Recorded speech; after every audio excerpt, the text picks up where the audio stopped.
Alrighty, today we'll be discussing, welcome back everybody. It's a pleasure to be here. It is currently 2 a.m. Can't fucking sleep because I stayed up all goddamn night last night with Elijah playing Rocket League till 6 a.m. So slept too much today, can't sleep now. Hey, hey, hey. But anyway, that being said, I just got done watching some videos regarding Loper Loper Bright Enterprises v. Raimondo. And that's that court case that overturned the Chevron doctrine, or Chevron deference, which is commonly, as it's commonly referred to, that court case paired with Relentless v. I think it was NRDC, and um, these court cases ended up overturning this concept known as the Chevron doctrine. Now, what the Chevron doctrine initially established was this idea that Congress drafts bills. They're the legislative branch. That's the powers given to them via the Constitution, ultimate law of the land. Congress drafts laws um, that the executive branch, so the president, and all the departments that the president oversees, and his cabinet, this all falls under the executive branch of the government. They are, well, executive. They are the executors of the law. So what does that look like? So Congress will pass a law, a statute that then trickles through the executive branch, right? So maybe the law, I don't know, an example of my mind, forgive me, I am just coming up with this on the spot, but one that comes into my mind is maybe regarding gun laws. Congress makes a law stating that no person shall own, and let's just assume for this case that it is that gun laws, gun regulation is constitutional and doesn't void the Second Amendment.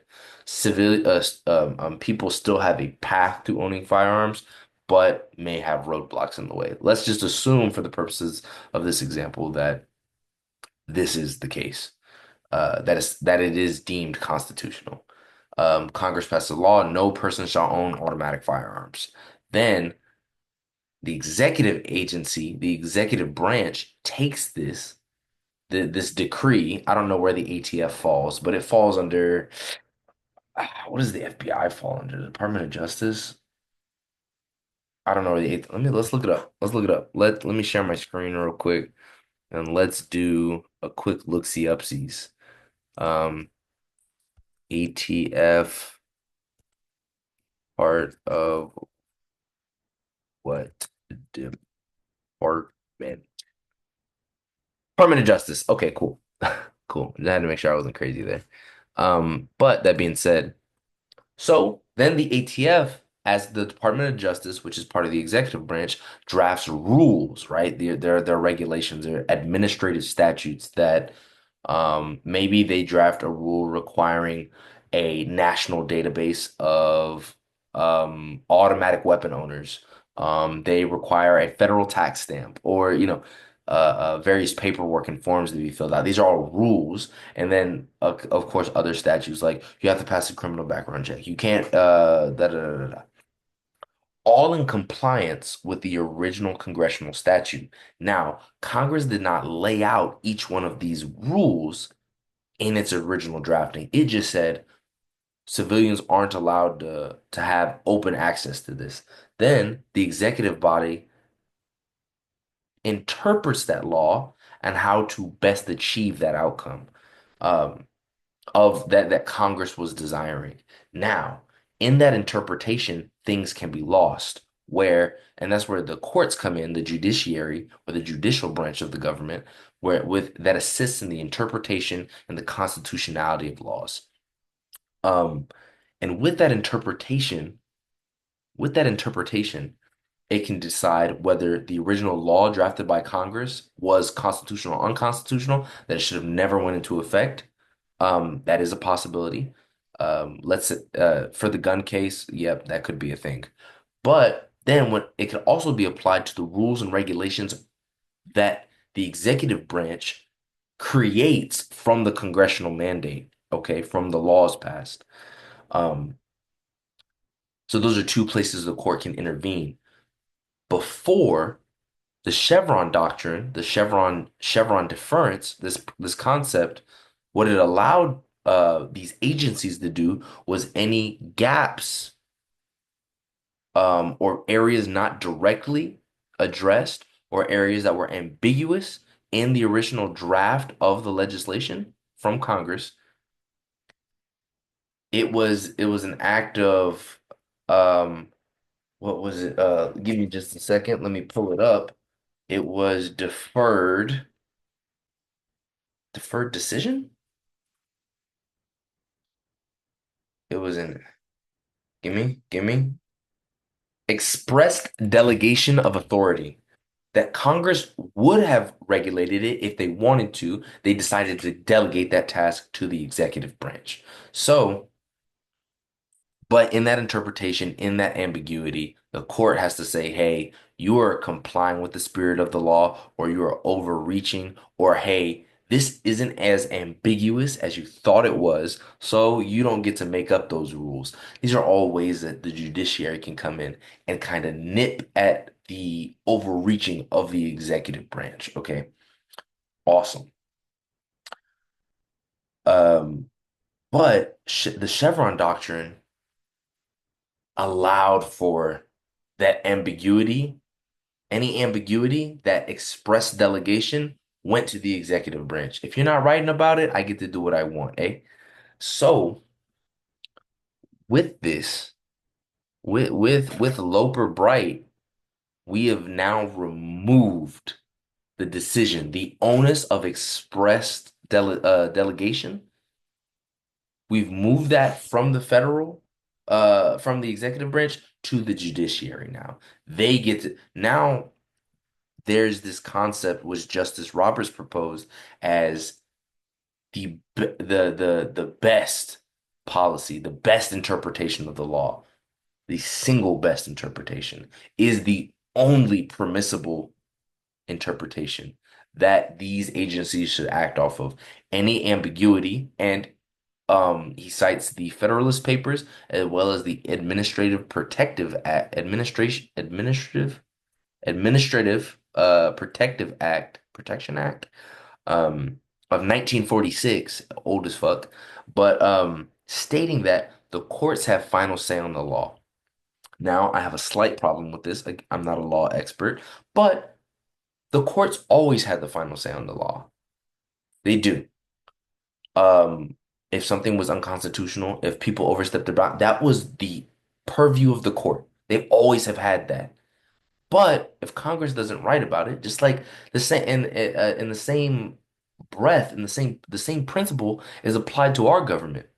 Any powers not expressly delegated to the federal government are then assumed by the state governments.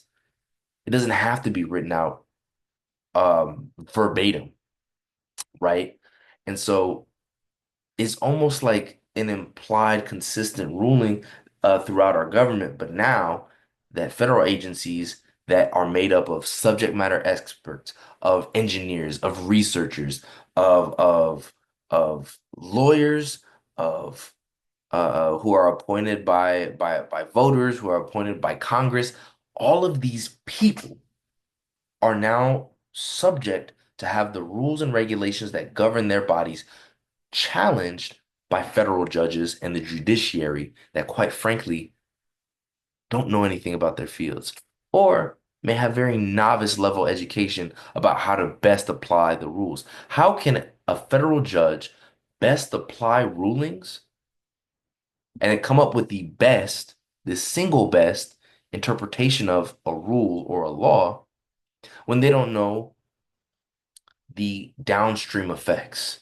when they don't know the concepts at hand and definitions and technical and all this technical jargon, they don't have a means to gauge what best is, in my opinion. And also the deferring justices' opinions written by Justice Kagan. Um, let me see. I can read some of these opinions, which I would say I largely agree with.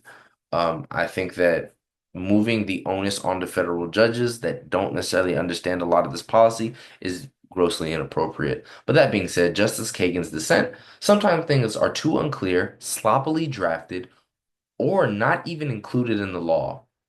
Um, it may not, there may not ever be a best interpretation to make. Oftentimes, these blanks that are present or the ambiguity that is present may not even be a matter of law itself. A great example, a great example is um, certain cases dealt with the language of certain rules, right? What classifies a distinct population that deserves to be protected under the Protected Populations Act, right? Um, that word distinct. What classifies distinct? And this is where we have biologists, taxonomists, and evolutionary biologists come in and say they need to be there needs to be me as somebody that knows somewhat biology, there needs to be clear aspeciation between between this class of squirrel and this class of squirrel, and they're considered two distinct populations because biologically they can't interbreed and create fertile offspring. So therefore, this would be considered separate species and doesn't classify as being protected under this Protective Species Act, whereas another population of squirrel would. The judiciary does not have that biology background to make the decision on what classifies a distinct population. So, therefore, when Congress writes this rule about endangered populations, it is passed off and deferred, Chevron deference, it is deferred to the executive branch, to the EPA, for its decision on how it best feels, where the subject matter experts best feel they can apply this law. Yeah, far as hell.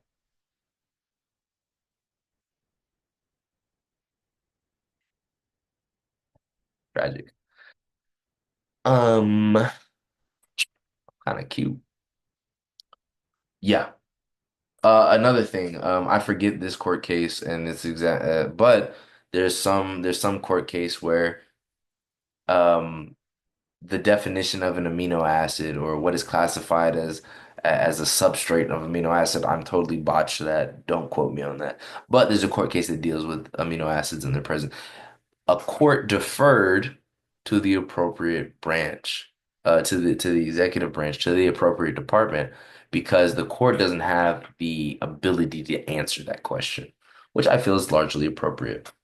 Um, I think that uh, it was claimed that Chevron deference is largely unworkable and inconsistent. It applies somewhat, inconsistent rulings that may not coincide with the letter of the law, and it provides too much power to the executive branch, um, which, while it may be an argument, I don't know if I don't know if it results in the appropriate outcome or in the desired outcome, right? I don't know. I think that's hard to say. What I will say though is, I found it interesting that there's a new litmus test um for Supreme Judge court or for federal judge pickings that have to be validated by Congress and things of that nature. The new litmus test for Supreme Court picks um is asking whether Brown v. Board of Education, as we know, is Ruby, not Ruby Ridge, Ruby Bridge. God, I should be ashamed of myself. Ruby Bridges. I'm going on record right now that that's her name. Ruby Bridge. Yes, ma'am, that's the one. Okay, Brown v. Board. It ended school desegregation. Ended school segregation. Children public race was unconstitutional. Where's Ruby Bridges at? Whatever. Ruby Bridges was the right person. I'm not crazy. Man, it's been a long time since I referenced that. I gotta hang in there with me, all right? But that being said, Brown v. Board of Education, they asked Supreme Court picks as a litmus test to see whether how they feel about it, whether that was decided appropriately. And sad to say, but Brown v. Board of Education was unique for its time. I don't think it conformed with the stare decisis, which is the acting precedent of the time. It was largely, it was a game changer. It was you could say Brown v. Board of Education was unique. It was inconsistent with the rulings of the time. It wasn't. It ended segregation, where we just had Plessy v. Ferguson that held the separate but equal doctrine, where segregation was permissible under the law. But Brown v. Board did not comply with that. You could argue that these things are inconsistent with the law. So therefore, the decision of Brown v. Board was because it broke precedent, which is taboo in especially with Supreme in any judiciary realm, but especially at the Supreme Court level, that the breaking of precedent is so taboo that you could argue that Brown v. Board, as well as along with some other like inconsistencies in the arguments that were made. I'm not an expert on that. Haven't read that. I would have to go back and, we could do a video on that at some point. But you could argue that Brown v. Board shouldn't have been decided the way that it was, and we should still be segregated today. But I would say and I sat and thought about this for a while because what you would say, what appears as an inconsistency with the existing system isn't an inconsistency. It conforms with this idea. I'm going to share my screen again. I forget the name of this fallacy, but it's the ship fallacy. Um, Replace a ship's parts fallacy.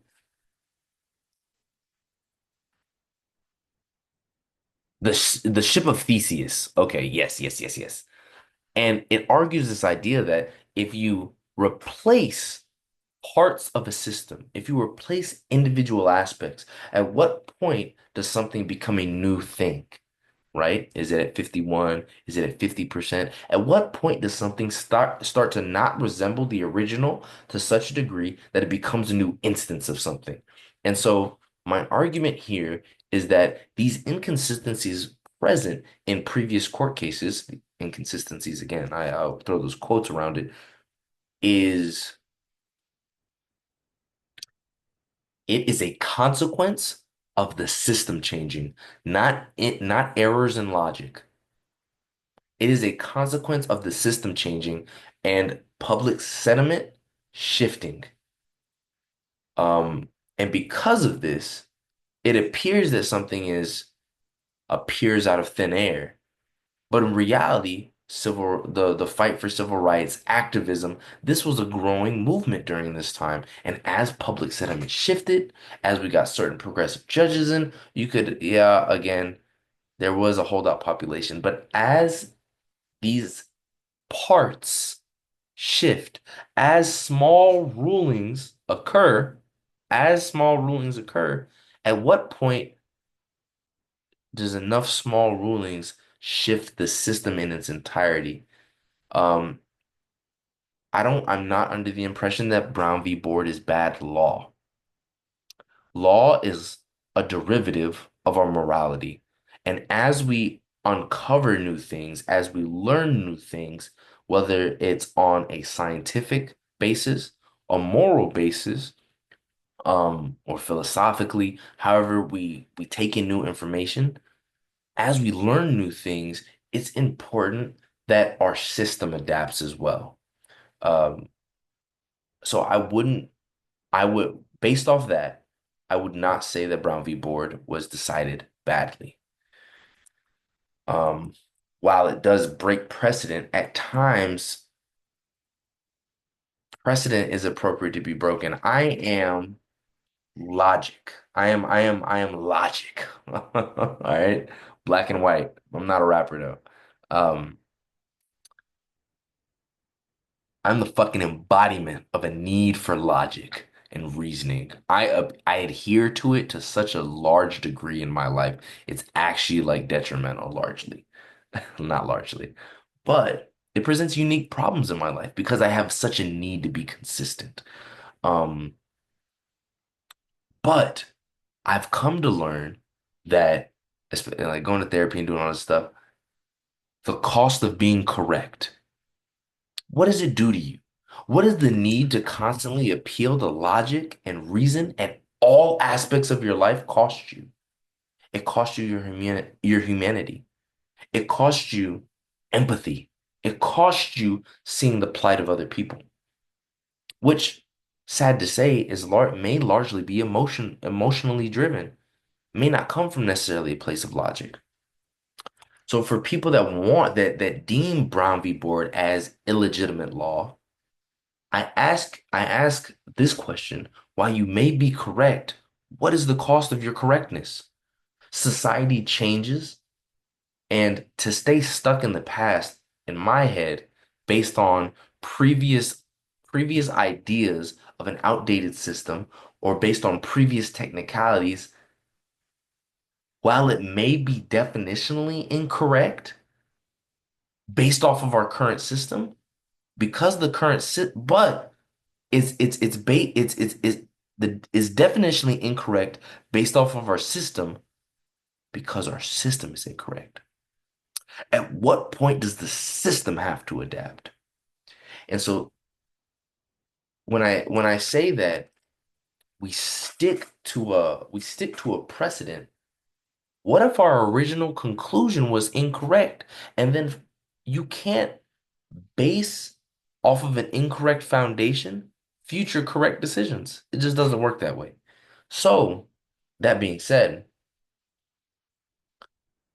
it's painful and appears wrong at times for the entire system to shift, but that shifting that creates inconsistencies may have correctness in and of itself because it's conforming to a new updated ideal that we can better make decisions on in the future, if you will, a more correct foundation for future decision making. Um, I don't like the idea. I mean, partially because I'm black, but the idea that black and white, because some would claim that I don't claim both sides, that the changing of the system is essential. That Brown v. Board is an appropriate decision. Um, so there's that. Let me see what else. Chevron, yeah, we discussed that. Let me know what you guys think. Do you think that we should defer to judges, that they just call in subject matter experts? I think largely, I'll be 100, largely the impacts of this on their own may not be detrimental to the American system. I don't think it will. This in and of itself won't break us. Paired with other court cases here soon, though, we could to see the rapid degradation of the American government. Um, this will result this the overturning of the Chevron doctrine will result in slower regulatory process as federal agencies now have to um, come up with rules that are codified in steel. They have to be able to withstand relentless judiciary scrutiny. Um, for one, it may result in federal agencies not trying at all, and just waiting for challenges to be risen about existing rules from the judiciary. Um, that's possible.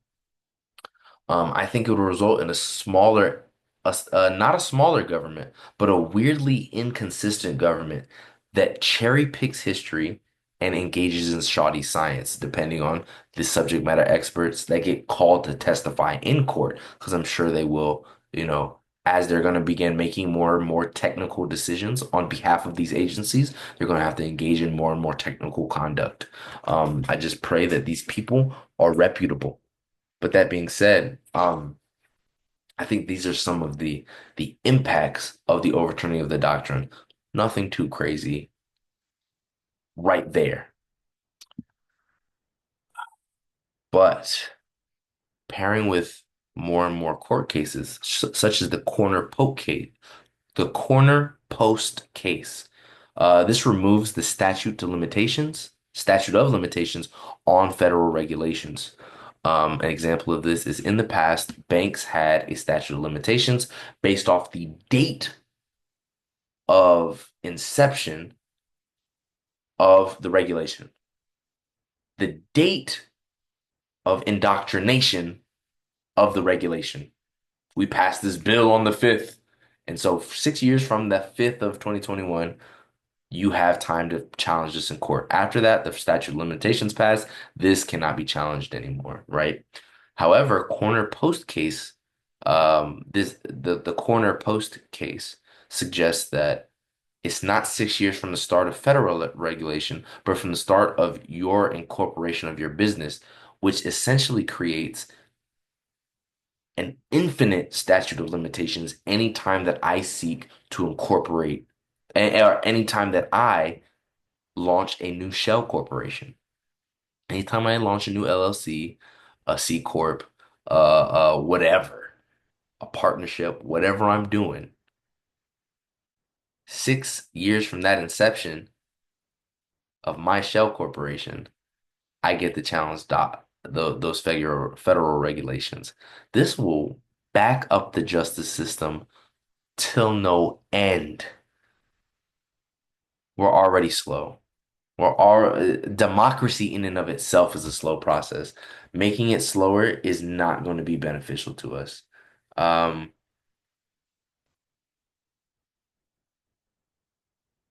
yeah. So pairing all that together, we might start to see some real hurt, some real strain get put on the American government. But only time will tell. That being said, I think that's about it. Let me know if you guys agree, disagree. Let me know what you think. How do you feel about my allusion to the system? How do you feel? Because I do feel like that's the that's the crux of this. That's the part that needs to be like debated, considered. Is the system is the system changing a good thing? Is it appropriate? Is it? I don't know. I don't know. I think I've voiced all my concerns. I think I've walked through this an adequate level. Um, Let me know if you want to hear more on this. Um, if you want to talk about this, definitely let me know. I took a ton of notes on this, but overall, I'm not a fan of the Chevron doctrine being overturned. I don't think judges need to decide this. I think we're largely okay with the system that we have now. Um, And I don't think one size fits all, especially with law. I think we already see like a need for holistic review in healthcare, in people's lives, whether it's admittance to college, in healthcare, and even in law, that some judges do consider the holistic situations that people are in. A mother steals bread, but she's poor and she's doing it to feed her starving, dying kids. This type of holistic review is important, and I think we've identified it. While it's not reasonable to apply it on such a large scale, I think it's important to have an aspect of it, and I think that the overturning of the Chevron doctrine largely takes that away. But those are my final thoughts. I'll leave y'all. Adios.